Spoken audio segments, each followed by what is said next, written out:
to the People Are People podcast, life lessons learned in real time, where we touch on the crazy realities of dealing with human behavior in the workplace.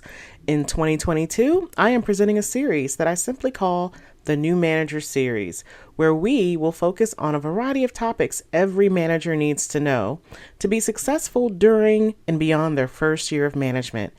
Being a manager is not always a pretty job. It comes with highs and lows that you must prepare yourself to navigate. In this week's episode, we're going to discuss the importance of recognizing when it's important to acknowledge you're wrong and understanding what the true nature of your job is as a manager.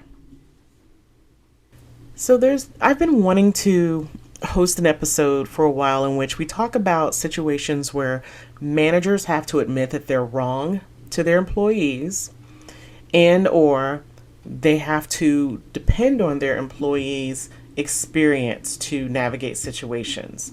Because basically, we as managers in the workplace, our role ultimately is decision maker.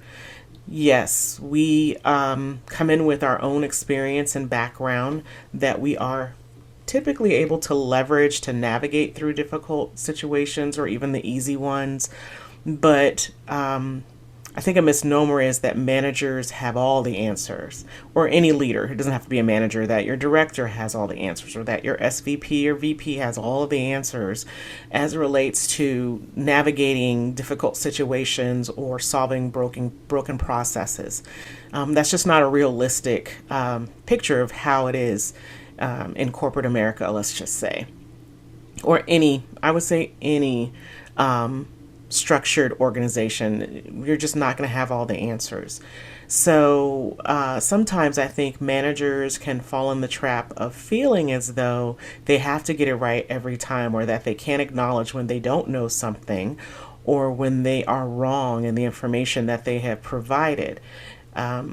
It has been my experience that your staff will respect you more when you are able to acknowledge that you got something wrong and that you can come forward with whatever the right answer is or whatever the solution is, or that your ego is not so big that you can't ask someone on the team that you're managing for their input to help you make a decision or to help you, move on to the next step. So I really wanted to do this podcast, this episode, I should say, of my podcast, because the other night I was actually watching a show on the Flight Channel. It was actually on the Flight Channel's YouTube channel. And I have a crazy fascination with shows like Air Disasters, which airs on the Smithsonian Channel, but also has episodes out there on YouTube for those of you who maybe don't have a streaming service or cable service that gives you access to it.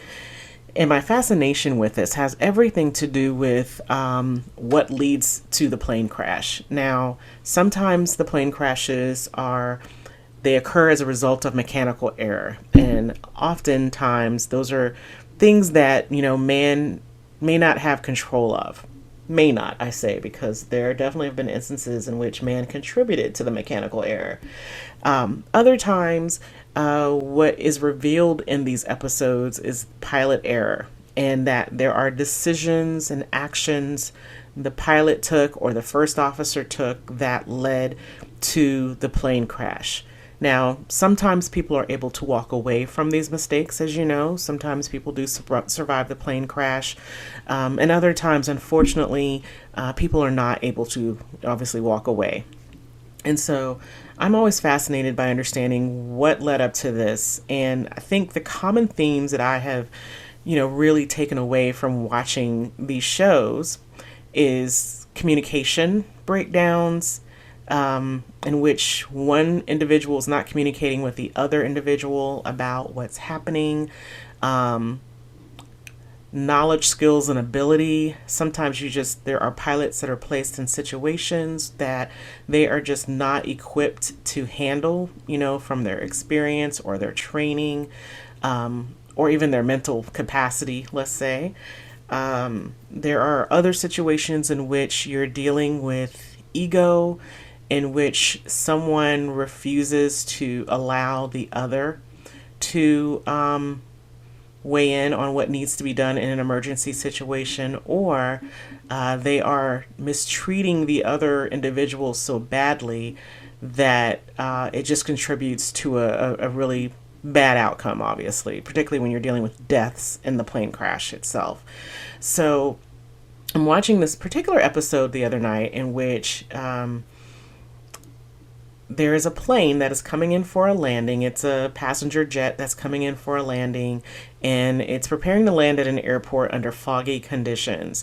Now, on the airport, or at the airport on the runway itself, there is I believe it was a FedEx jet that was waiting to take off. And if you've traveled by air, then you know typically there are planes coming in for a landing, and then there's another plane, particularly at a busy airport, that's waiting to take off, right? And typically they wait for one plane to land before the other one takes off, okay? So you have the FedEx sitting there, at the top of the runway waiting, and behind it was another U.S. Air jet, a passenger jet that was waiting to take off. And I believe the one that came in for a landing was also a U.S. Airways jet. So the plane comes in, it lands safely, but the fog is really dense, so they still have to taxi to the gate, and they have to do so kind of under it's dark. First of all, it's nighttime, dark conditions, and it's foggy.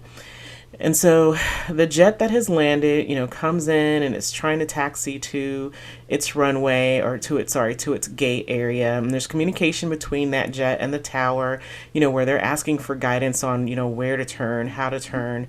And, it's clearly they're having difficulty in figuring out where they should go or how to get there.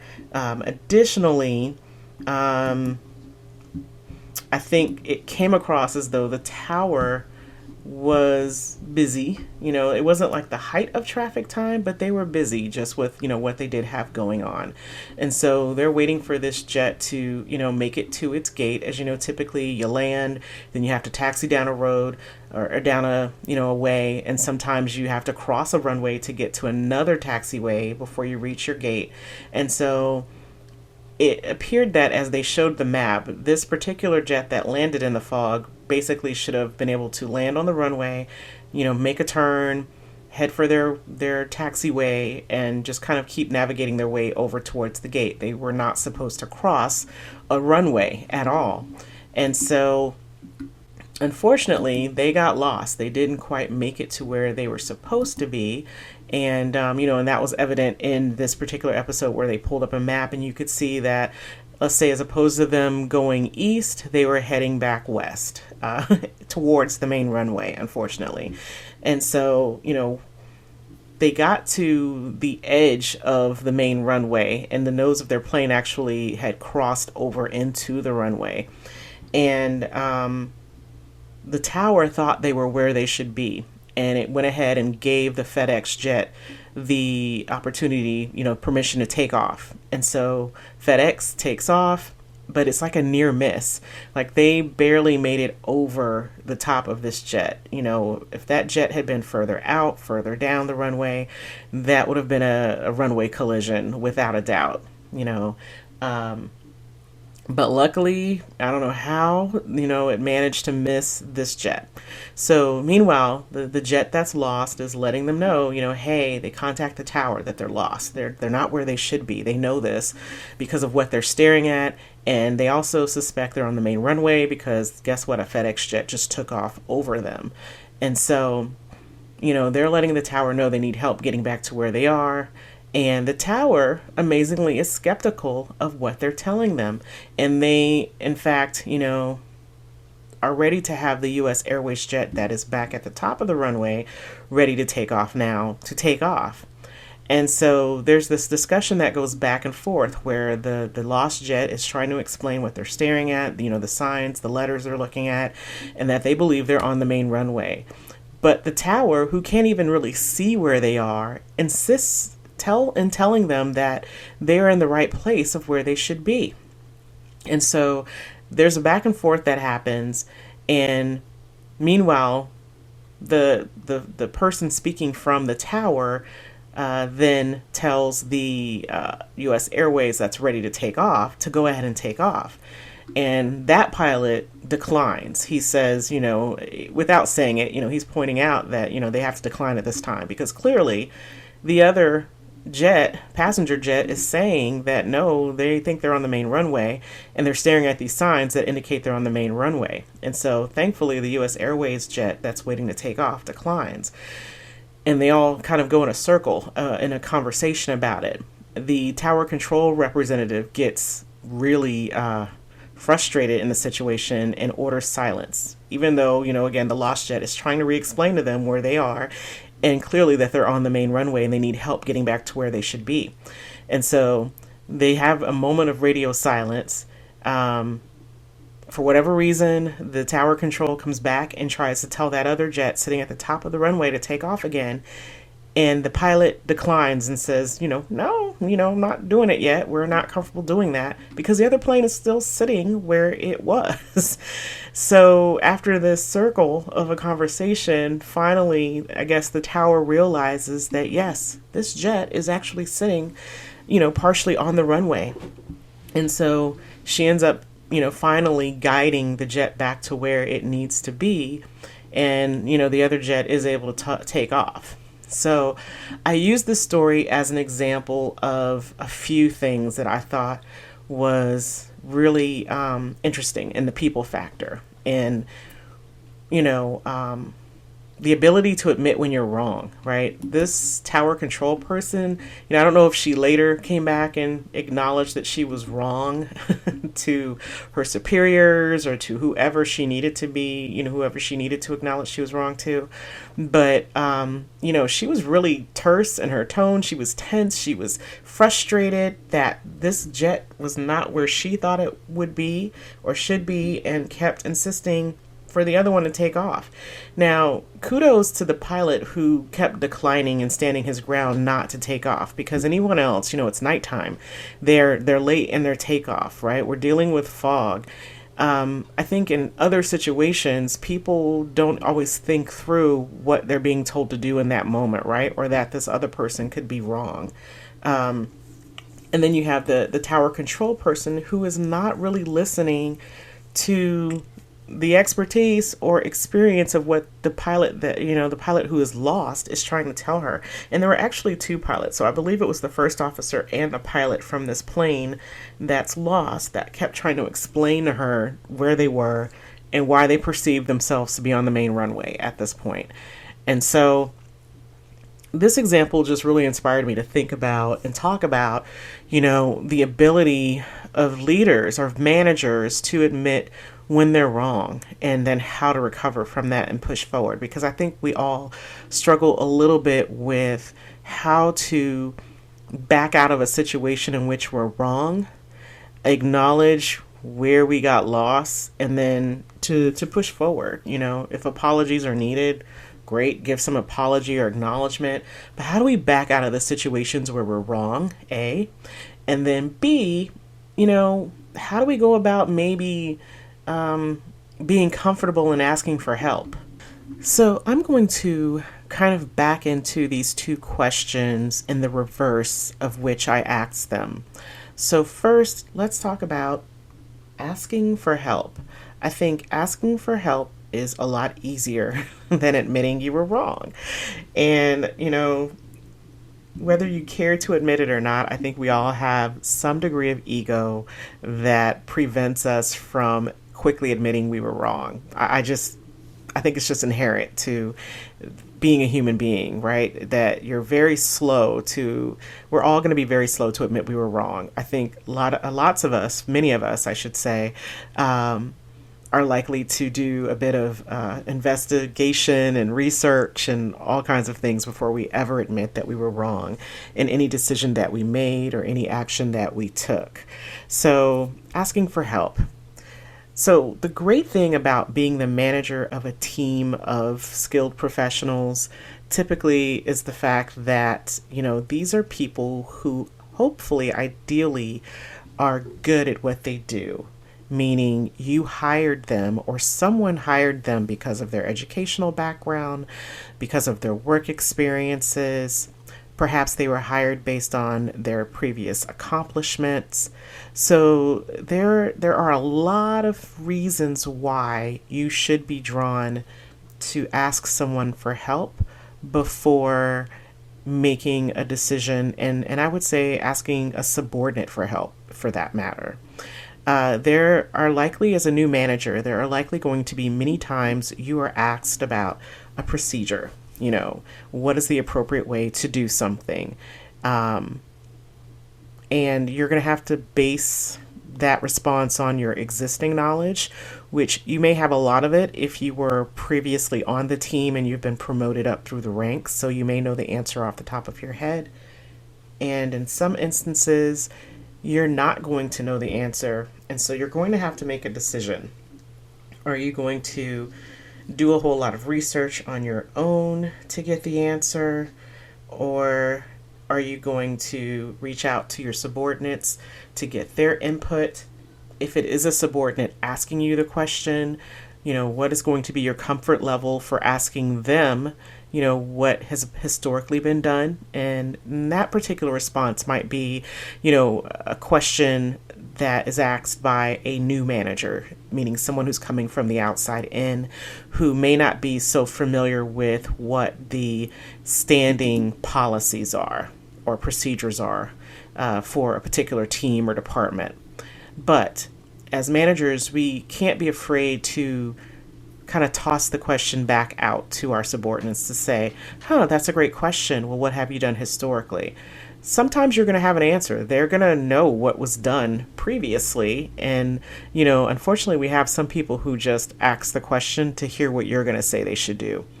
And I say unfortunately because, yes, we have people who like to test your knowledge, or they're testing you to determine, are you going to try to work with them to find the answer to problems? Sometimes they're raising questions to identify that there is a gap in the process. And so they want to hear your answer as it relates to how to fix it. Okay. So when you are being asked a question that you do not have the answer for, I would encourage you not to be afraid to ask them what they've done historically and how well that has or has not worked for them. And wherever you identify the gap, meaning, they might give you an answer and say, but when we've done it this way, it's led to this outcome. And let's say it's a problematic outcome. Then that's where you as the manager may have to put on your decision hat to either A, advise how it is the situation needs to be handled in moving forward, should that outcome occur, or B, don't be afraid to ask your employees, what do they think about how to better navigate the situation? And then you as the manager can make a decision as to whether or not it's going to work. Sometimes their solutions will surprise you and you're going to say, wow, yeah, that's a great idea. Why haven't we been doing it this way all along? And you'll be able to take that approach and just bake it in as a standing procedure in moving forward.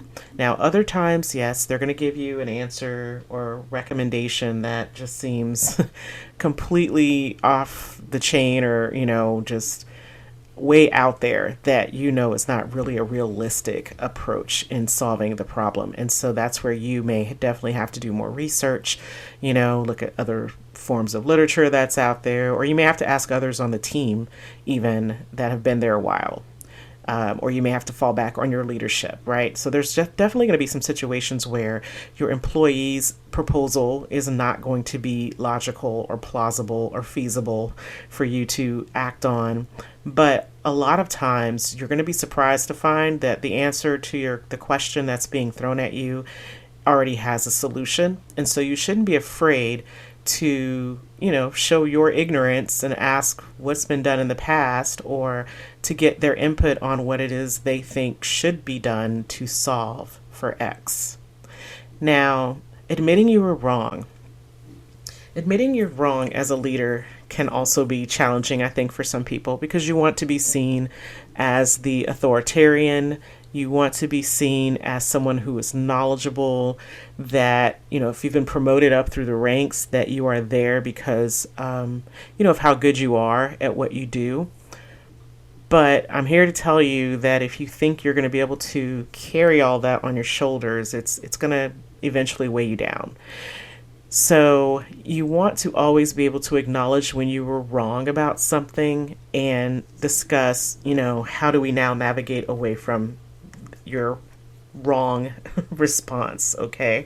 So, for example, if someone comes to you with a question and they're asking for your input, and perhaps you give the wrong answer to that question of how to handle it, and it blows up downstream, because things unfortunately do sometimes blow up in the workplace, and that's where you step back and say, hey guys, there was a situation that occurred, I thought this was the way should be handled, but it appears that we actually should be handling it this way, and acknowledging anything that's going to result from that, right? So if there is going to be a disruption as relates to your team's workflow, or there's now a change in the process of what they do based on your wrong decision, that you acknowledge that. And again, don't be afraid to ask others for their input as relates to how to prevent that wrong doing in the future. I think when you have situations where perhaps there was an employee issue that resulted between you and that other person, maybe you had one piece of information versus what they were telling you, and you just totally missed it and kind of came down hard on them, it's important to bring them back in to let them know that, hey, I was wrong. I received this other information, and I appreciate you bringing to my attention the other facts that were involved in, whatever the event was.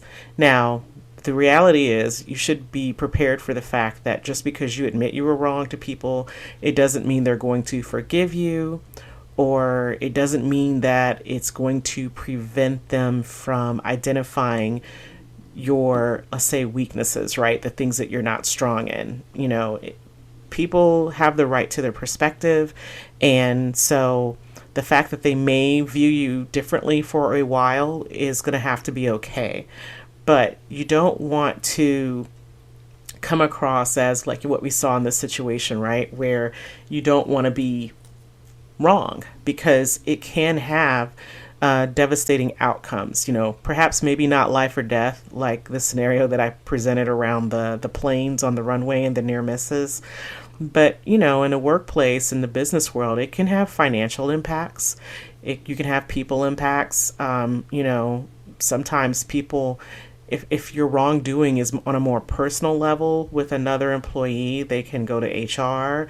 If they're terminated wrongfully, they can file lawsuits. So you always want to just kind of slow down and be prepared to acknowledge, if you're wrong, and do it timely, do it quickly, acknowledge when you're wrong, but also don't be afraid to ask for help. So admitting you are wrong and asking for help are two examples of communication. So all roads in, admitting you are wrong or asking for help lead back to communication. In the scenario that I gave you early on, there was clearly a breakdown in communication between the control tower and the pilots that were lost on the runway. And I would even say between the control tower and the pilot who was declined to take off. Now, I would say for the pilot who declined to take off in the midst of all of that was transpiring, he had his listening ears on. He was listening very well to everything that was transpiring between that passenger jet and the control tower. And so he was listening, actively listening. And he actually spoke well, in explaining his decision to decline to the control tower.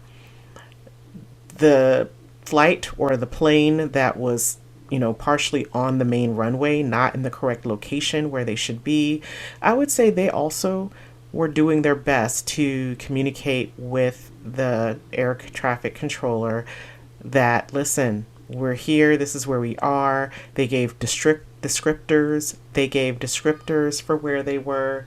I felt like they did their due diligence to try to help this person understand where they were located and why they were quite clear, about not being near their gate or on a taxiway that would lead back to their gate. Unfortunately, the air traffic controller was not hearing, not listening, or maybe she was hearing, she just wasn't listening or trying to understand, what was happening in that moment. And there are a lot of factors that can contribute to it. This can happen to you as a manager. Sometimes you're so busy, you don't take the time to hear what is being asked of you and what is being said, and therefore it can lead to you making bad decisions or wrong decisions. Additionally, it could also lead to you not asking for the right kind of help. The fact that she clearly must have been overwhelmed in that moment to not realize that this plane or these pilots on the plane were conveying to her where they were located correctly and accurately, to me signaled that she needed help. And so maybe she should have signaled her supervisor or someone to say, hey, there's a plane that's lost on the runway, potentially on a main runway. I can't find them. Can you help me locate this plane? So to me, these are all examples of, ego, which can come into bad decision making and not wanting to admit you're wrong, and communication. So I say this to you as a new manager: don't be afraid to ask for help. Don't be afraid to get the input of your team, because being open is the way to get you to where you need to be as a successful manager. And with that, that concludes this episode of our New Manager Series podcast. Please stay safe out there, and I'll catch you in the next episode.